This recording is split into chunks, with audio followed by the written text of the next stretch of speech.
Very good evening to all of you guys. कैसे हैं आप सब? एक बार फिर से आप सभी का स्वागत है अरोड़ा एजुकेटर के इस ऑफिशियल प्लेटफॉर्म पे। जेपी रायका, करण आनंद, रूपम वर्मा, मैटिन, Sudhir Rathore, good evening. Ex serviceman, कैसे हैं सर आप?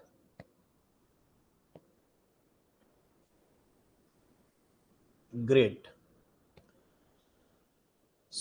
चीजें समझ में आ रही हो तो एक बार बताइए, कोई डाउट प्रीवियस सेशंस में? कोई ऐसा टॉपिक जो समझ में ना आ रहा हो? आई होप कि कॉन्सेप्ट क्लियर हो रहे होंगे आप सभी के। Ruchi, Gautam, Nisha Kumari, Sakshi, Sunny, Saini, Pooja Pandey, very very good evening to all. Sagarika, good evening. Concept तो क्लियर हो रहे हैं लेकिन बार बार भूल जाते हैं। देखो ये तो होगा ही, क्योंकि इतना कुछ पढ़ने के लिए है आप लोग के लिए। कॉन्सेप्ट टफ नहीं है ना। The main thing is that कि आपको बार बार रिवीजन करने की रिक्वायरमेंट है। जब भी पढ़ने बैठे, जो प्रीवियस वाले सेशंस हैं उनको एक बार जरूर देखें, है ना। बस हल्का सा भी अगर 10-15 मिनट, 15 मिनट भी अगर प्रीवियस रिवाइज कर लेंगे तो कॉन्फिडेंस बढ़ता चला जाएगा। रिवीजन मस्ट है बिल्कुल। तो चलिए let's get started with today session. हम लोग बात कर रहे थे प्रीवियस सेशन में रिगार्डिंग हिस्ट्री ऑफ कंप्यूटर के, है ना, जहां पर हम लोग ने कई सारे फैक्ट्स डिस्कस किए, जहां पर हम लोग ने जनरेशंस पर बात करी। बिल्कुल बिल्कुल, we will add it very soon. हम लोगों ने कुछ वन लाइनर्स टाइप के क्वेश्चन देख रहे थे जो कि एग्जामिनेशन में काफी पूछे गए। उन क्वेश्चंस पर हम लोगों ने अराउंड 10 पॉइंट्स पर डिस्कशन कर लिया था, अगर आपको याद हो। जैसे फर्स्ट इलेक्ट्रॉनिक कंप्यूटर, सबसे पहला इलेक्ट्रॉनिक कंप्यूटर कौन सा था? इनियाक, electronic numerical integrator and computer, जिस पे डिस्कशन हुआ। किसने बनाया, इसका फाउंडर इंपॉर्टेंट है। देखो हम हर किसी का फाउंडर आपको नहीं बताते, ये आपने एनालाइज जरूर किया होगा कि हम हर किसी का फाउंडर आपको नहीं बताते, सिर्फ वही फाउंडर बताते हैं जो कि एग्जाम में पूछा जा चुका है या जिसके पूछे जाने की पॉसिबिलिटी है। तो इसका फाउंडर जरूर याद रखिएगा, जॉन मॉचली या जे प्रेस्पर एकर्ट। एनियाक कहां बनाया गया? अमेरिका में, यूनिवर्सिटी ऑफ पेनिसिल्वेनिया के द्वारा।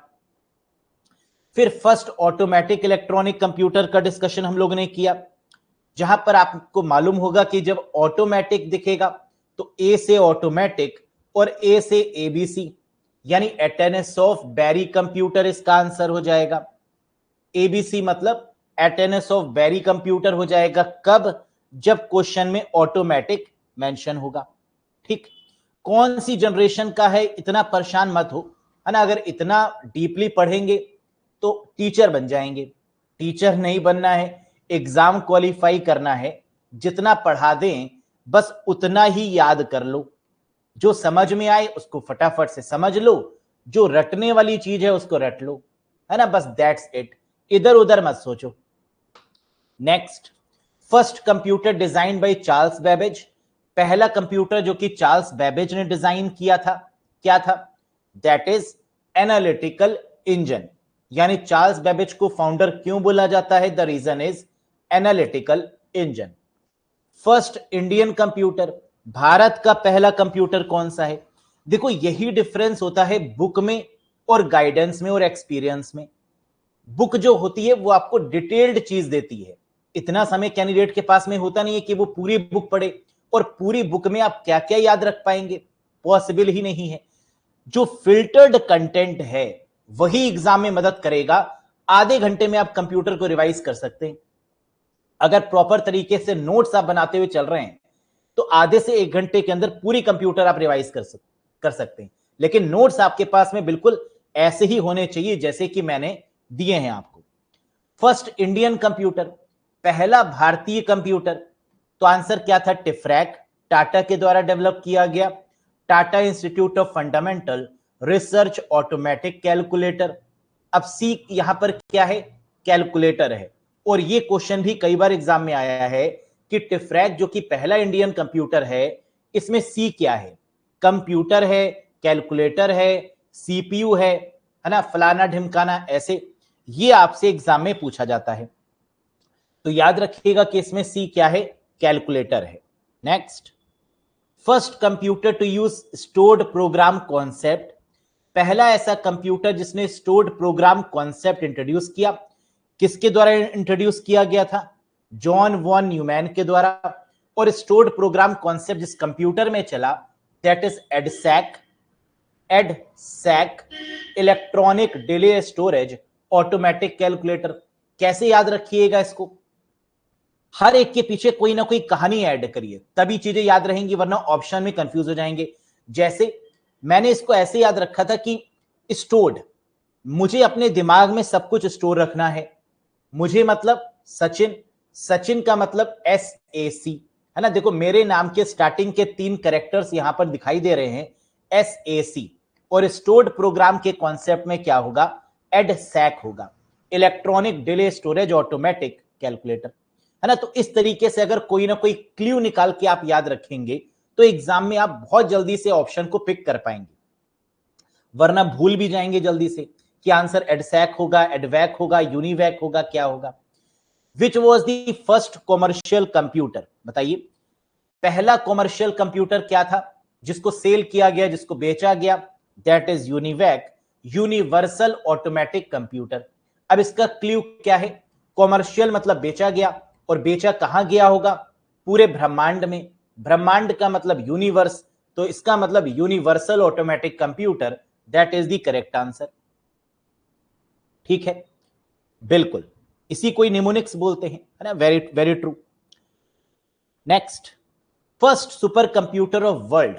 दुनिया का पहला सुपर कंप्यूटर कौन सा था, CDC 6600, जो आप लोग को पता है। और इसके पीछे किसी ने पूछा भी था, सर क्रे-1 नहीं होगा क्या, बिल्कुल नहीं, क्योंकि क्रे-1 जो बना वो सीमर क्रे ने बनाया और CDC 6600 के बाद बनाया। तो ये है हमारा पहला super computer. First super computer of India की बात करें तो आंसर क्या था, परम पूजनीय वाला, परम पद्मा। ये रहा भारत का सबसे पहला super computer.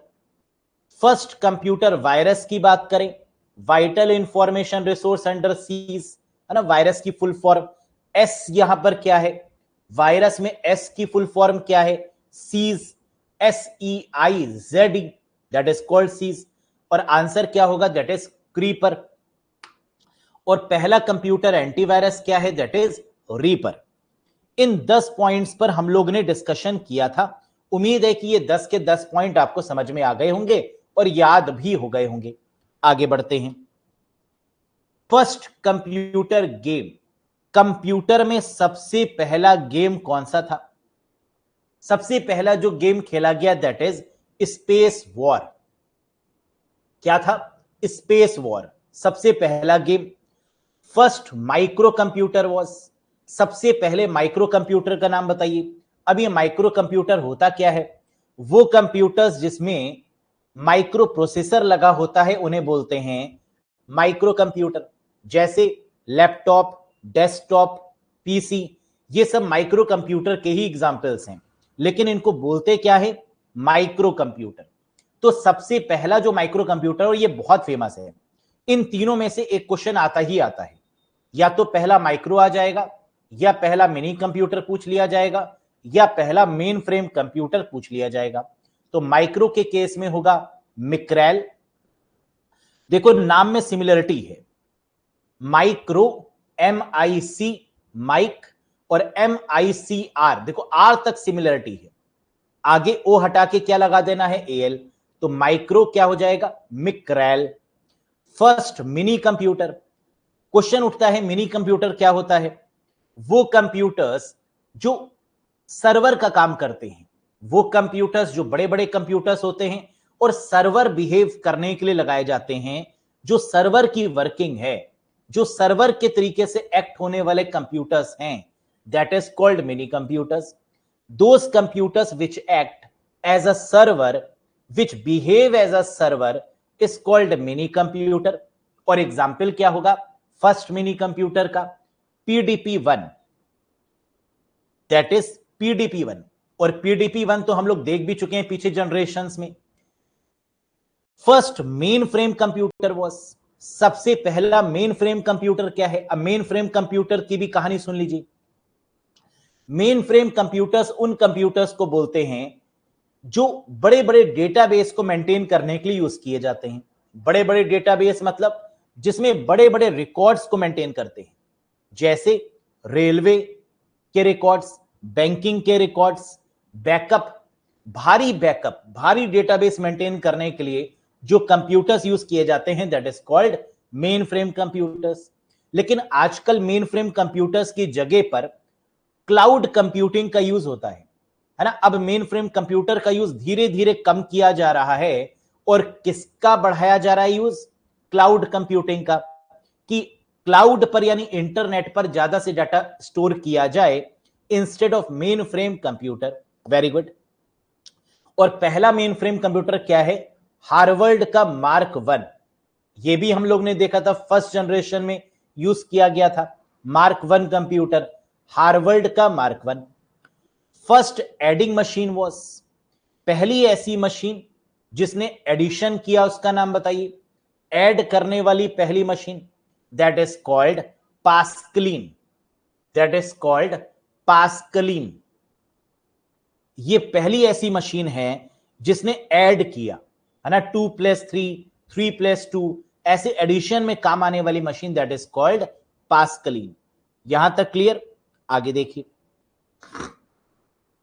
Scientific name of computer, computer का साइंटिफिक नाम बताइए। बहुत फेमस क्वेश्चन है, कई बार ये क्वेश्चन रिपीट होता है and the answer is silico sapiens. Silicon valley आप लोग ने सुना होगा, सिलिकॉन वैलीज, तो वहीं से ये बना, that is called silico sapiens. Silicons क्या होते हैं? Semiconductor types, RAM and ROM made up of silicon chips, है ना। सिलिकॉन चिप्स यानी इंटीग्रेटेड सर्किट भी जिसको बोलते हैं, सिलिकॉन चिप्स भी बोलते हैं। तो साइंटिफिक नेम ऑफ कंप्यूटर क्या है? Silico sapiens. ह्यूमंस का दूसरा नाम क्या है? होमो सैपियंस, है ना। वैसे ही कंप्यूटर का दूसरा नाम silico sapiens.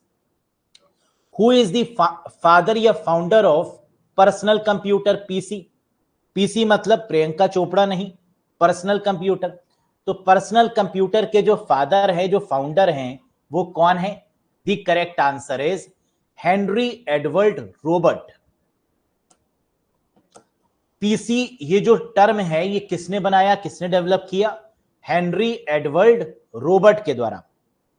First web browser, browsers तो बहुत सारे हैं, जैसे इंटरनेट एक्सप्लोरर है, एज है, गूगल क्रोम है ना, सफारी है। There are so many web browsers are there. UC browser, है ना, जिसको बैन कर दिया गया इंडिया में।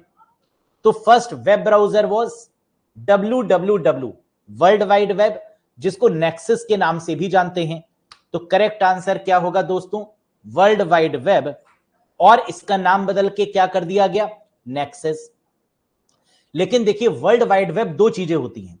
एक तो www वो होता है जो हम लोग URL में एंटर करते हैं, है ना, जैसे www.facebook.com, www.google.com, वो अलग है और ये अलग है।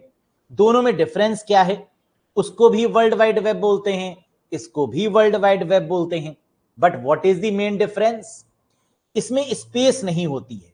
वर्ल्ड वाइड वेब जब आप लिखते हैं तो इसमें कोई भी स्पेस नहीं होगी, और यूआरएल वाले केस में जब वर्ल्ड वाइड वेब आप लिखते हैं उसकी फुल फॉर्म, तो उसमें वर्ल्ड अलग होता है, वर्ल्ड वाइड अलग होता है और वेब अलग होता है। तो तीनों के बीच में स्पेस होती है ना, that is the main difference. The first GUI web browser is, ये क्वेश्चन दो तरीके से एग्जाम में पूछते हैं कि पहला ऐसा ब्राउजर बताइए जो कि जीयूआई सपोर्टेड है, जो कि ग्राफिकल सपोर्टेड है।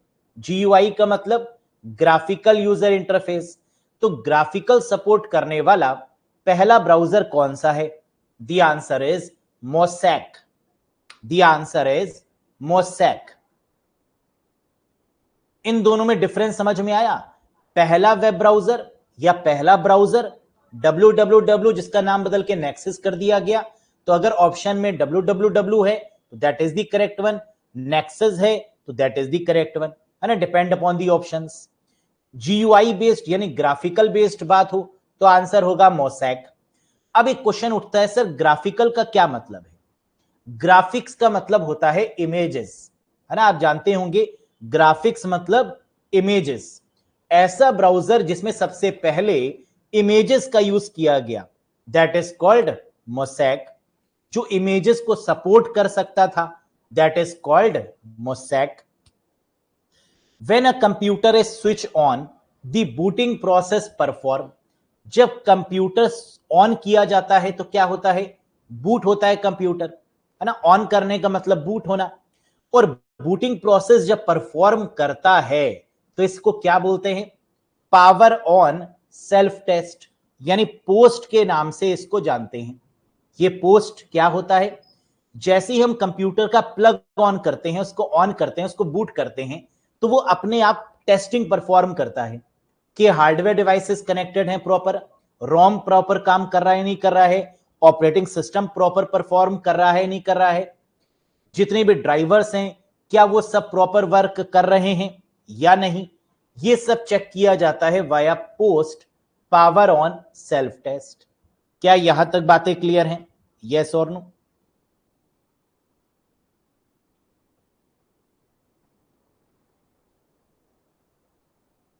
वेरी गुड, आगे बढ़िए। फर्स्ट नेटवर्क, सबसे पहले नेटवर्क का नाम बताइए।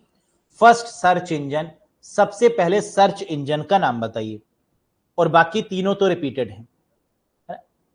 बिल्कुल, अभी आपका क्वेश्चन भी आ रहा है कृष्ण कुमार, है ना, अभी जो आप पूछ रहे हो उसका आंसर आपको तुरंत मिलने वाला है इस स्लाइड के बाद। फर्स्ट नेटवर्क, नेटवर्क की बात करें तो नेटवर्क का मतलब जब दो या दो से ज्यादा कंप्यूटर्स आपस में कनेक्टेड होते हैं तो वो नेटवर्क क्रिएट करते हैं।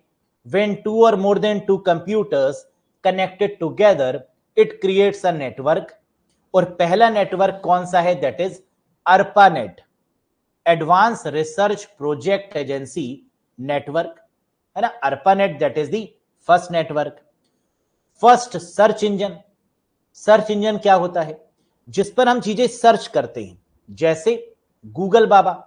अगर हमें कोई भी चीज सर्च करनी होती है तो हम क्या करते हैं? पहले ब्राउजर ओपन करते हैं और ब्राउजर के ऊपर सर्च करते हैं। तो ब्राउजर क्या है? एक ऐसा सॉफ्टवेयर जिसके ऊपर हम सर्चेस परफॉर्म करते हैं।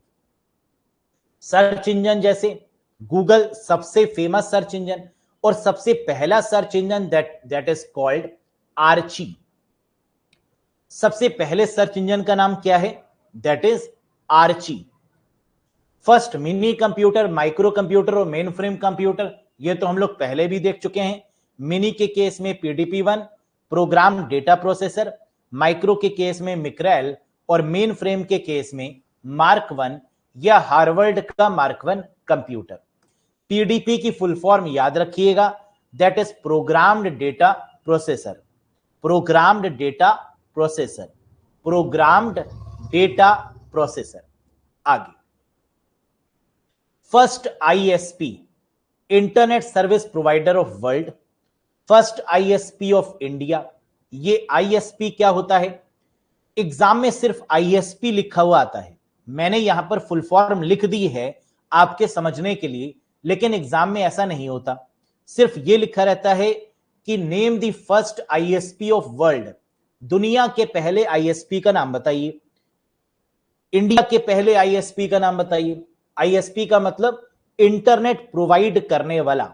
जैसे अगर मैं आपसे पूछूं कि आपके मोबाइल में जो इंटरनेट चलता है वो किसके द्वारा चलता है,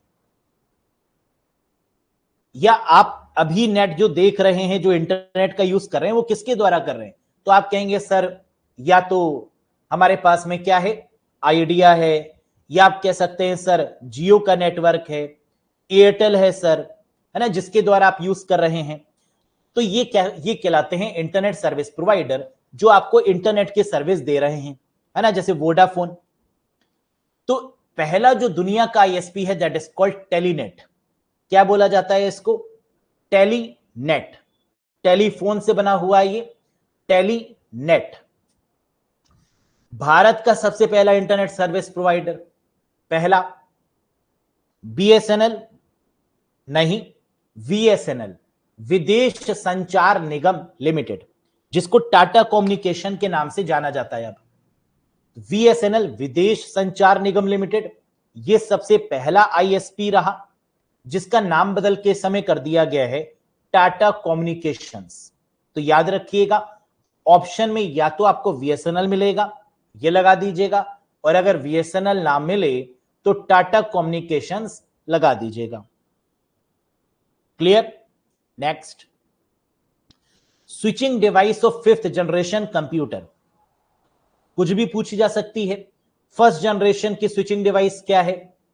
वैक्यूम ट्यूब्स। सेकेंड जनरेशन की स्विचिंग डिवाइस क्या है? ट्रांजिस्टर्स। थर्ड जनरेशन की स्विचिंग डिवाइस क्या है, यानी टेक्नोलॉजी क्या है?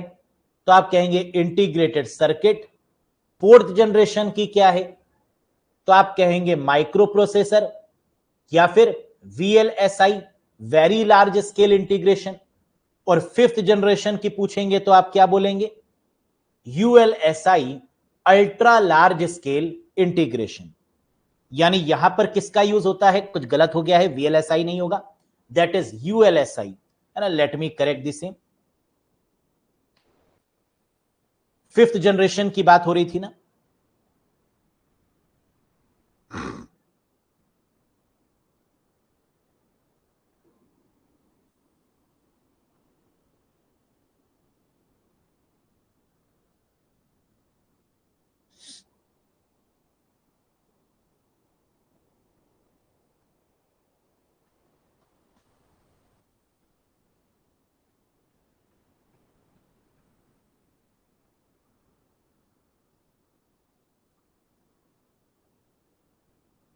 यस, तो यहां पर बात किसकी हो रही थी दोस्तों?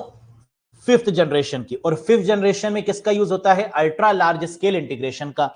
4th जनरेशन में किसका यूज होता है? वेरी लार्ज स्केल इंटीग्रेशन का, है ना। That is the main difference. और 6th जनरेशन में हम लोग किसका यूज कर रहे थे? दैट इज यूयूएलएसआई, है ना, यानी ultra ultra large scale integration. That is the 6th generation. BCD stands for very very popular question. बताओ ये बीसीडी होता क्या है? कई सारे तरीके के कोडिंग सिस्टम है कंप्यूटर में, जिसमें से एक कोडिंग सिस्टम कहलाता है BCD, that is called binary coded decimal. यानी करेक्ट आंसर होगा बी का मतलब बाइनरी, सी का मतलब कोडेड और डी का मतलब डेसिमल। ये बीसीडी होता क्या है? कहां गई स्क्रीन? बीसीडी का मतलब होता है बाइनरी नंबर्स। जैसे हम अगर आपसे पूछें कि हमारा जो कंप्यूटर है वो क्या समझता है, वो किस पे काम करता है, तो आप कहेंगे सर बाइनरी नंबर्स पे काम करता है, सर मशीन लैंग्वेज पे काम करता है, सर 0-1 पे काम करता है, बिट्स पे काम करता है। और इसको कोडेड के फॉर्मेट में हम लोग क्या बोलते हैं? Binary coded decimal. और ये बहुत इंपॉर्टेंट है। ये इंपॉर्टेंट इसलिए है क्योंकि एग्जाम में जो क्वेश्चन पूछते हैं वो क्या पूछते हैं? कोड इन कंप्यूटर, यानी कैरेक्टर इन कोडिंग। अब ये क्या है जरा समझिएगा। क्या जो हम लिखते हैं वो कंप्यूटर समझ लेता है? क्या हमने अगर कंप्यूटर में अपना नाम लिखा या आपने अपना नाम लिखा तो क्या कंप्यूटर हमारे द्वारा लिखा गया या आपके द्वारा लिखा गया नाम समझ लेगा? आप कहेंगे सर बिल्कुल भी नहीं, है ना, कंप्यूटर नहीं समझ पाता है। तो कंप्यूटर चीजों को समझता कैसे है? इनकोड कैसे करता है? कोड इन कंप्यूटर कोड के फॉर्म में समझेगा। इस कोड को क्या बोलते हैं? Character encoding. हम अगर लिखेंगे सचिन तो कंप्यूटर क्या करेगा? उसको कन्वर्ट करेगा 0101 फॉर्मेट में, उसको इनकोड करेगा अपनी भाषा में, that is called encoding.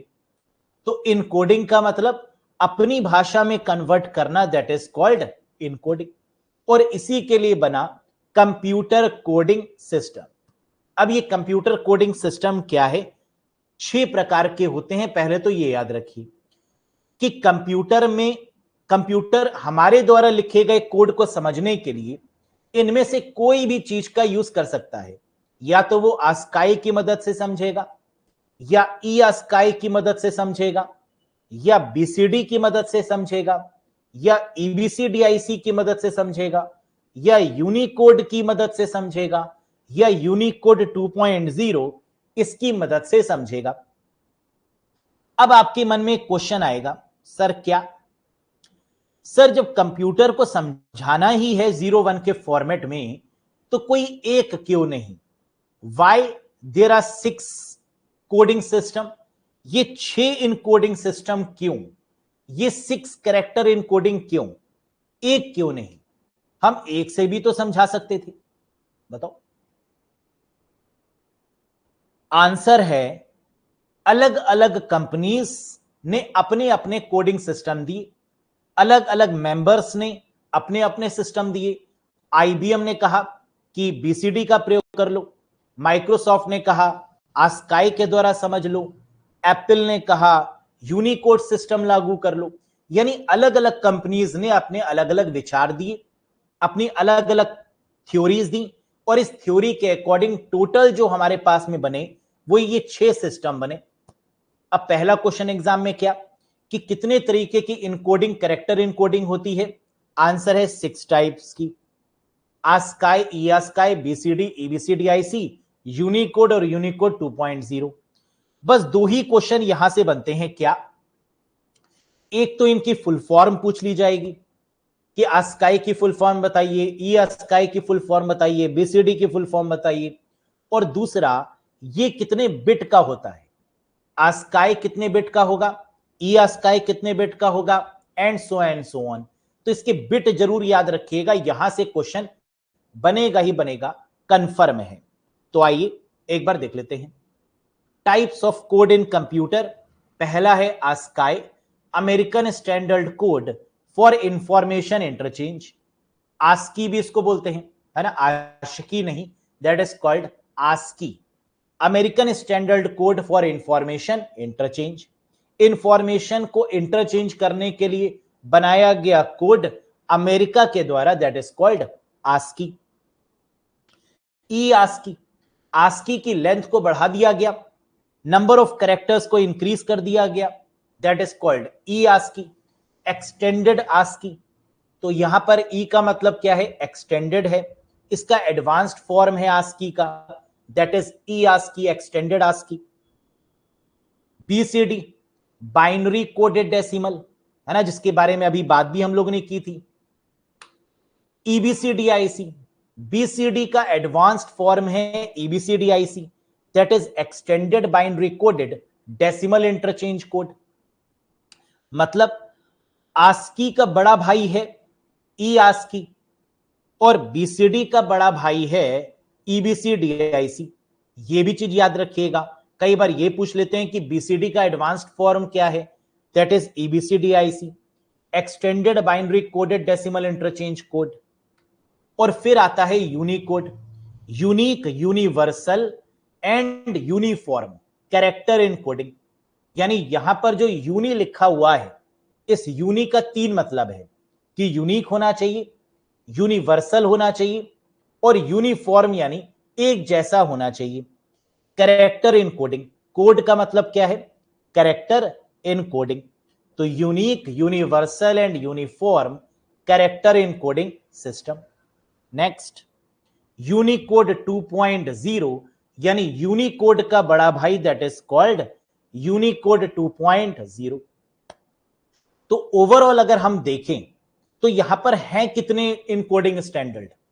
Sir हैं तो 3, लेकिन तीनों को अगर एडवांस कर दिया जाए तो क्या बनेंगे? 6। 3 कौन कौन से? एक ASCII, दूसरा BCD, और तीसरा यूनिकोड।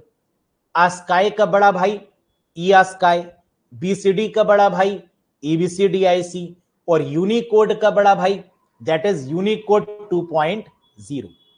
तो हमें एक बात और समझ में आई कि सर टोटल कोडिंग सिस्टम अगर है कंप्यूटर में तो वो 3 ही हैं, एक ASCII, दूसरा BCD, और तीसरा यूनिकोड।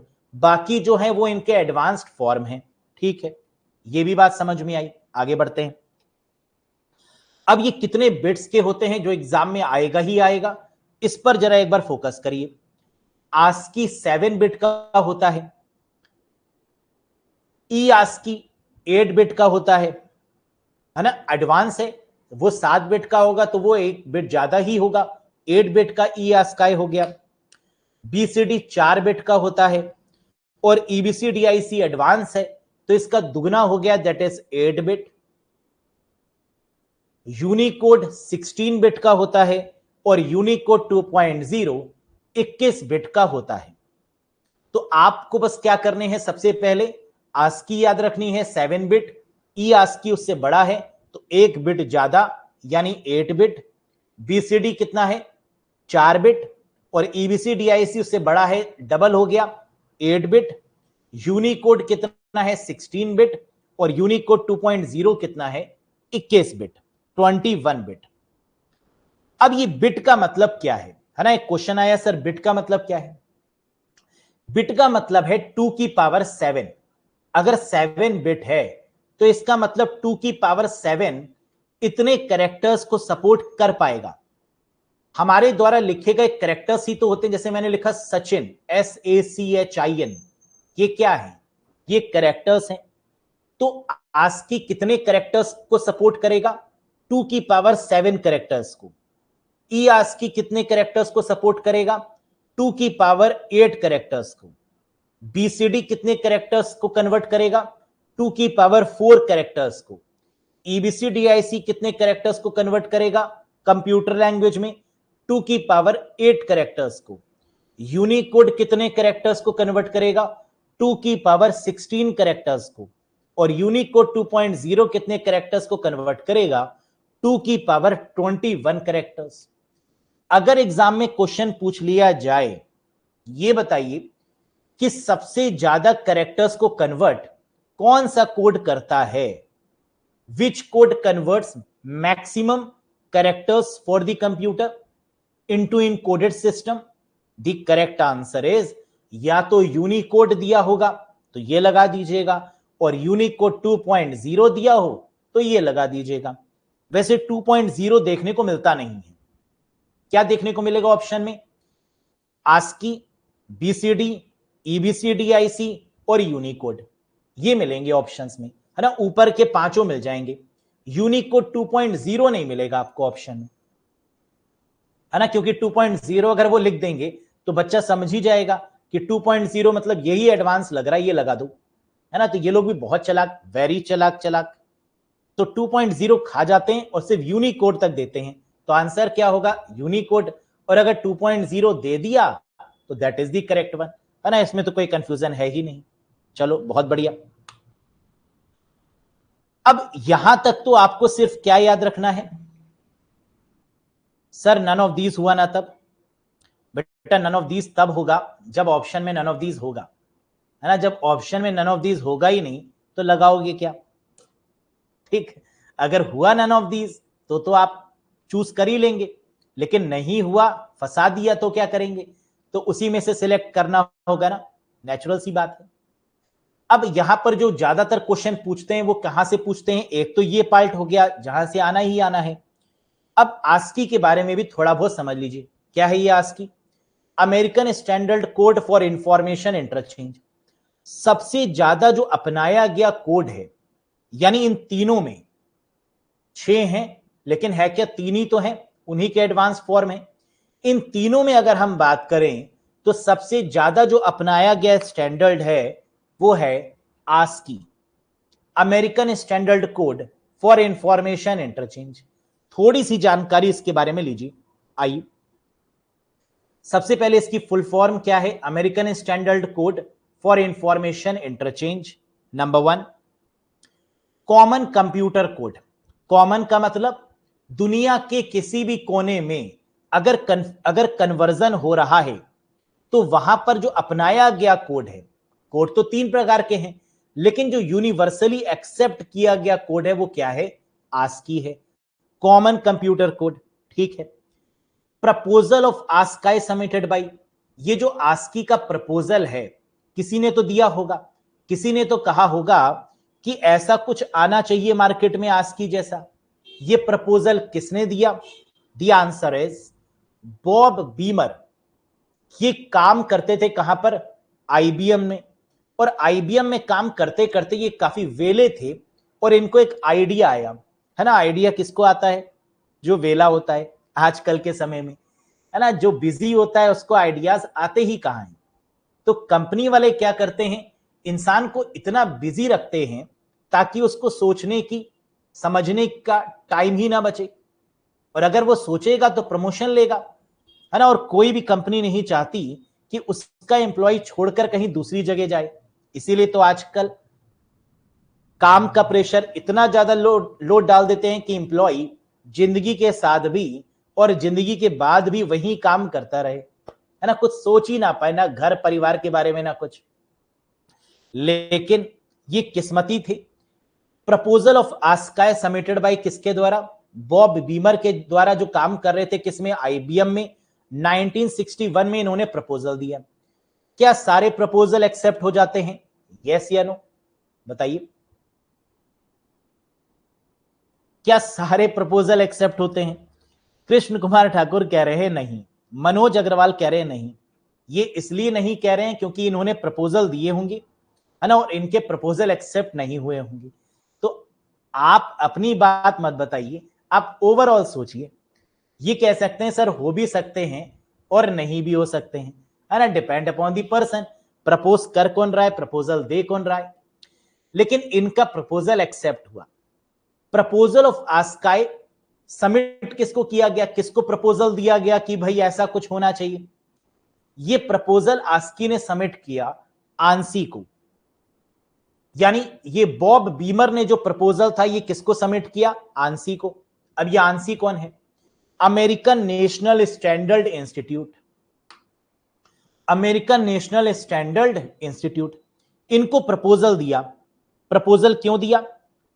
कि देखो या कुछ हमें लग रहा है कि आस्की जैसा कुछ आना चाहिए जो कि एक यूनिवर्सल कोड बने, जिसके द्वारा हम जो भी लिखें वो कंप्यूटर समझ जाए।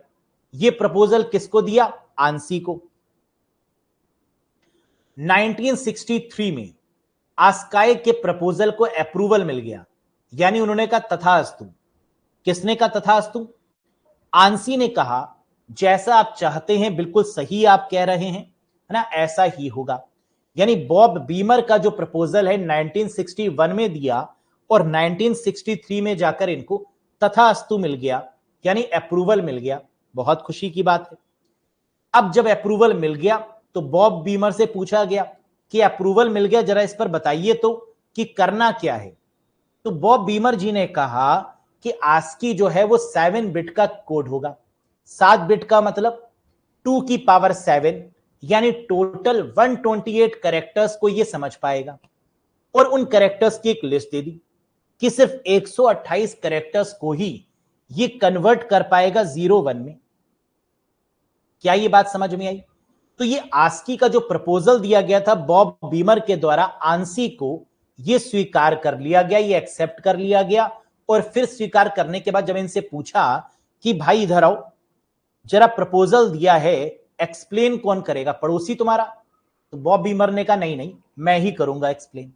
तो उसने कहा एक्सप्लेन करो, चलो प्रेजेंटेशन है, बताओ क्या करोगे।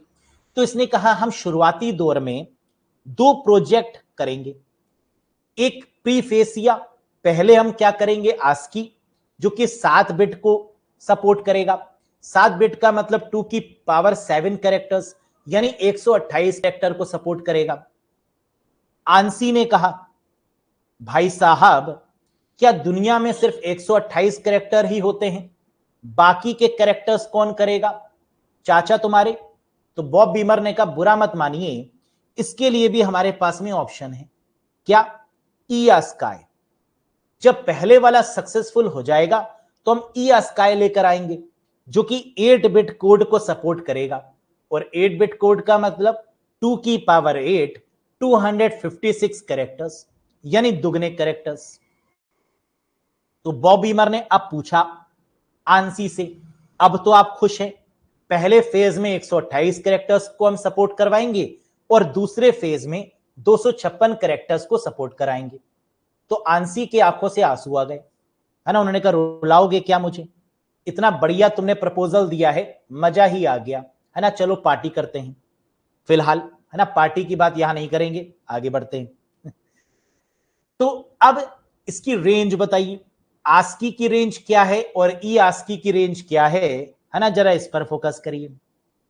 तो आस्की की रेंज क्या हुई, अगर 128 टोटल कितने कैरेक्टर्स को सपोर्ट कर रहा था, 128, अगर हम 0 से काउंट करेंगे तो क्या एक नंबर कम हो जाएगा, जी हां, क्योंकि 1 to 128 कैरेक्टर्स हैं।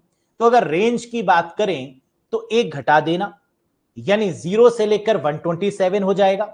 और ई स्काई की रेंज की बात करें तो 128 से 255 इसकी रेंज होगी, 128 से 255, यानी रेंज में वैसे क्या था 256 कैरेक्टर्स, है ना टोटल, और जब रेंज पूछेंगे तो कैरेक्टर्स कितने हो जाएंगे 255, कहां से 128 से 255।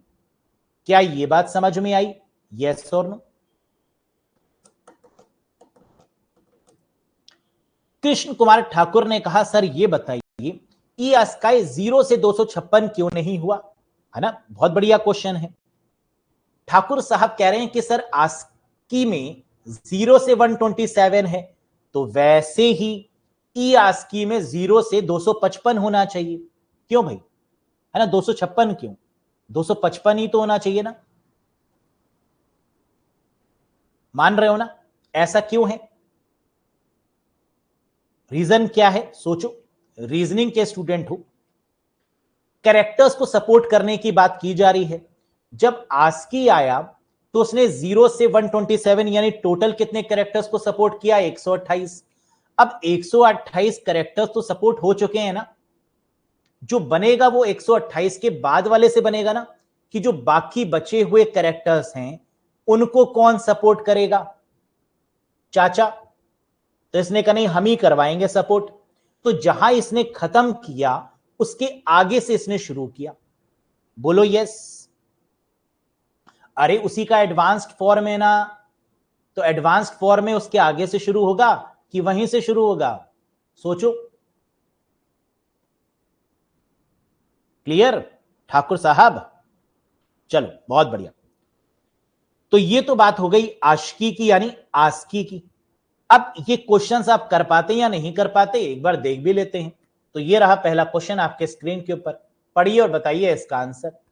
What does ASCII stands for, ASCII का पूर्ण रूप क्या है, American standard code for information interchange, यानी पहले ही नंबर पे देखने को मिल रहा है, तो लगा दो आंसर, नेकी और पूछ पूछ, वेरी गुड। दूसरा, the two types of ASCII are dash and dash, ASCII के दो प्रकार होते हैं, कौन कौन से, ये या ऑल ऑफ दीज या नन ऑफ दीज, कुछ भी हो सकता है फिफ्थ ऑप्शन में। तो आपने कहा सर 7 और 8 दो ही होते हैं, तो यानी third option is the correct one, ASCII 7 and ASCII 8। किसका है आपको वेट, अगले क्वेश्चन पे आते हैं। The number of characters that can be represented in ASCII 7 are, ASCII 7 में कितने अक्षरों का प्रतिनिधित्व किया जा सकता है, 2 की पावर 7, और 2 की पावर 7 का मतलब 128, 128, दैट इज ऑप्शन नंबर 1। जेब में रख के घर ले जाइए, बिल्कुल सही जवाब। Question number 4, the number of characters that can be represented in ASCII 8 are, ASCII 8 में कितने अक्षरों का प्रतिनिधित्व किया जा सकता है, 2 की पावर 8, 2 की पावर 8 का मतलब 256, 256, तो ऑप्शन नंबर 2 इज दी बिल्कुल बिल्कुल करेक्ट जवाब। नेक्स्ट, आस्की कोड इज आ, कह रहा है जो आस्की का जो कोड है, जो आस्की का जो कोड है ये फिक्स्ड लेंथ का है, वेरिएबल लेंथ का है, फिक्स्ड एंड वेरिएबल दोनों लेंथ का है, नन ऑफ दीज है, या आता है बताएंगे नहीं।